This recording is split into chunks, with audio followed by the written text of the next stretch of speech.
What's up, YouTube fans? Today we're going to take a look at the Takara Tomy Transformers Masterpiece MP-44S Optimus Prime, their version of a toy Deco Optimus. So this was sent to me by Dr. Diecast. Thanks for allowing me to take a look at your copy. I wasn't planning to pick this up. I am plenty happy with the toy version of Optimus I have, which we'll bring in later for a comparison. But let's take a look at this guy. It does actually look quite nice. You got nice red paint kind of throughout this front part of the cab. Nice silver stripe as you would expect on a toy version of Optimus. The chrome grille here with orange lights and then chrome headlights. That all looks good. You got smoked gray windows instead of the blue, which makes sense for the toy version. That looks good. Chrome rims, chrome gas can, and chrome smokestacks. That all looks good. Here's the back. We still got that same ugliness back here, but they haven't changed the design, so that was expected. And back here you got some new detail. You got some painted on rear lights, which is more of a toy deco thing, so I kind of like that a lot. It does roll nicely on these rubber tires. We get a couple of features here in the vehicle mode. You can open up the door, of course, just like you could before. You can put a minifigure in there. And this guy is pretty old. He's been through a lot, but good enough to compare. And you can see they all have the chrome grille and bumper, chrome headlights. I do think the Takara looks a little bit closer because it's got the double headlights, the dual, versus the single circle, which is more of a tune thing. All right, now let's get Optimus transformed into his robot mode. Since we've done the transformation on this channel before, we're going to skip it here and I'll get him transformed off camera and be right back. All right, and there's MP-44S Optimus Prime in robot mode. And it does have some nice paint detail. All the silver you see. They've changed out the yellow, which I thought was kind of funny. It used to be painted and that actually had some paint scraping issues, so they just replaced it with yellow plastic, which I think was a good idea. You got some blue paint here on the legs, red paint on the arms. Yellow paint for the eyes, silver for the face. That all does look good. You have a Tampa Autobot symbol instead of the transparent. You got the gray back, silver back, which looks good. Coming to the back, you still have all the same kibble back here. There's no electronics, but you still have the backpack. A little bit of red showing through on the legs. Overall, pretty good. Now, the glaring missing thing here is the stickers. So I'm going to get the stickers installed here, so we can take a look at that. But I just want to show you what it looked without it. It does come with this sticker sheet. It kind of seems like it really needs it. So let's get these on there and then take a look. All right, and there he is with the stickers applied. And I actually left off the gray for the crotch. I just thought that was going to look silly, so I left it. And there's an extra Autobot symbol. It says to put it here, but there's already a symbol there, so you don't need it. But there we go. I think it does look better with this, although it is annoying that you have to apply it yourself. But you got the feet, the knees, the forearms, and then this sticker here. And it does add to the detail, the toy detail that you'd expect on this guy. Let's go over his articulation. The head is on a ball peg, so it goes up to there, down to there, side to side, rotates around. The entire neck can hinge forward, so you can get it down to there. Shoulders rotate around on a ratchet joint, out to the side on a soft ratchet, and then on this inner joint, so you can get it up to there. Some of the plastic and some of the joints feel a little weird, like not KO, but just not quite finished. But yeah, rotation at the bicep, double jointed elbow gets you almost full bend. You have a rotation at the wrist. You have in and out movement at the wrist. Fingers are connected at the bottom three, and they have two pins, and then the pointer finger is separate, so you can pose that, and the thumb is on a swivel. For the waist, you have a waist rotation here. If you unplug it from here, you can get it a little bit better. And this is some of that plastic I was talking about. It just feels cheap in there. Like it just feels soft, but you do get that really nice ab crunch out of this. Forward, backwards, side to side. You can rotate all the way around. But this gray plastic right here especially definitely feels cheap. Continuing down with the waist, you have hip skirts on the side and the back. The legs will kick up to there with the auto moving hip skirt. That does seem to work well. Goes back to there, out to the side on a ratchet. We do have a double jointed knee. I believe they fixed the original issue here. So your knee can go all the way up to there. And the kneecap moves with the knee. You got that nice sticker detail now. I wish it was tampos, but it does look cool with the sticker. Rotation at the thigh, running universal. For the feet, you have tilts out to there. Forward and backward on a ratchet.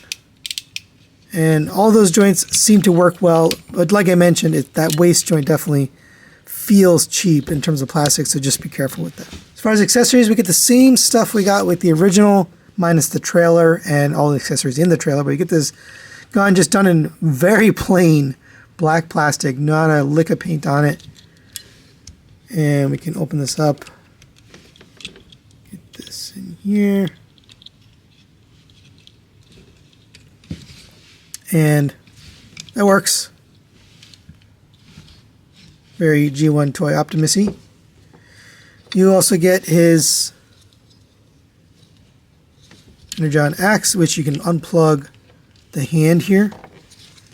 Another thing that feels a little bit on the cheap side is the hand. Just lots of sprue marks and stuff like that. But you can take this, rotate this to the top, plug this in, let's see, right here.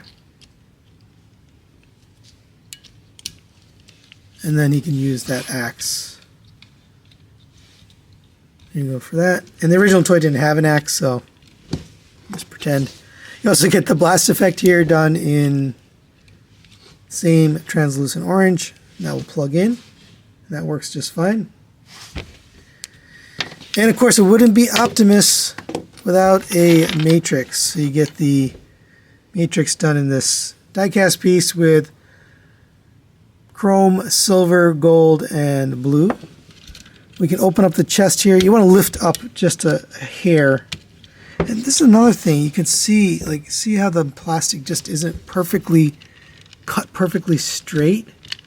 That's some of the stuff I'm noticing on this figure. There's like little bits of imperfection that, you know, normally you wouldn't really notice it, but because it's like in prominent areas, you tend to see it. But anyway, you can open up the matrix chamber, and this will store right here. And that does look good. Close that up and store it. Just remember to lift it over this lip here.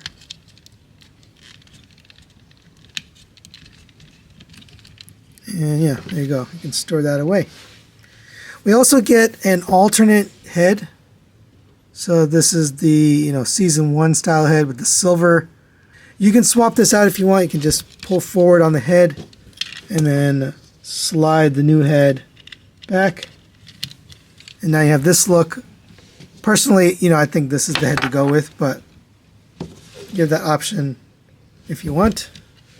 And the last accessory is this flight stand adapter, which it doesn't come with the stand, but you can slide this on back here. And then you can plug the stand into there, and then you can have him in kind of like, you know, a jumping or flying pose. And you can display him like the G1 toy look. And for quick comparison, there it is next to the G1 Optimus Prime, the new Missing Link version of Optimus Prime, and the Magic Square version of a Toy Deco Optimus Prime. And you can see they did do a pretty good job at recreating the look of the toy with those stickers. I do wish they were tampos. You know, this was really a brilliant way to do it. They sculpted the detail in and then painted on top. I just thought that was really, really cool. And the knees and the toes, same thing. That just looks brilliant. But they did recreate that.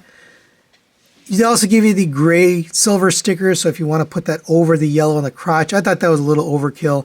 But if you wanted this bumper style look, you could do that. Now, one thing I've noticed that's different here is they didn't do the windows in the smoked gray like these others, or in clear. So it does stand out with those blue windows. I think they would have benefited from making it clear, or, you know, these colors here. So final recommendations on the Takara Tomy MP-44S Optimus Prime toy deco. I'm going to give this guy a 4 to 5. I'm going to recommend it. It's a soft recommend. You know, it's not my favorite, but it does the job. It looks like the toy version of Optimus Prime, especially with the stickers applied. I think they did kind of nail that look. And overall, you know, I don't have any issues like I did with the original MP-44. No issues with the knees or things like that.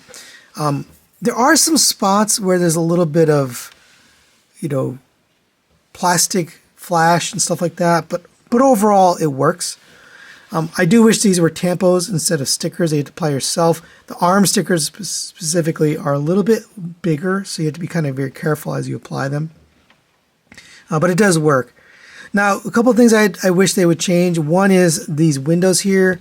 I think they would have been better clear or in like a, you know, grayish tint rather than the blue.